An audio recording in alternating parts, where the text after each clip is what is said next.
Before we start coding, let's clarify a few things based on whether the ID is present in the DB or not. If the ID is present in DB, we return the matching ticket record. Simple and straightforward. But what do we do if the given ID is not present in the database?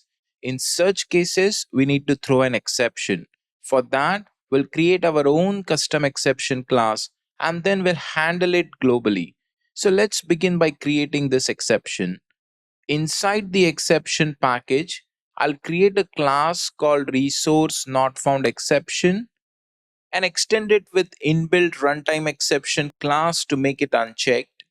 I'll give it a message property. It allows us to send a clear message back to the user whenever this exception is thrown. Let's also add all-args constructor annotation and getter annotation to auto-generate constructor to set the value of this message and getter method to get that value. Now let's move to the controller. Here I'm creating a method, say get ticket by ID, and the return type as ticket, since that's what I want to give back to the end user. I'll add a get mapping annotation and the path for this API would be /API/ticket. I'm going to pass ticket ID as path variable here, so braces surrounding it is important, which makes it variable. Reading it as request parameter would also work fine, but path variable is considered more restful, so we'll use that. Let's read this ID using @path variable annotation. Now, as usual, we'll call the service layer from here and pass the ID as argument, and I'll tell IntelliJ to create this service method for me. In the service class, we already have an excellent find by ID method available in JPA repository. So let's use that. It takes the ID and returns a ticket object if the record is present in the database.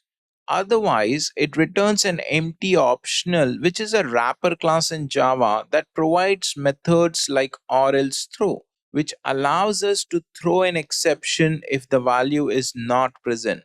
So here we'll use a lambda expression with or else throw to throw our custom resource not found exception, which we created earlier, and let's also give it a message.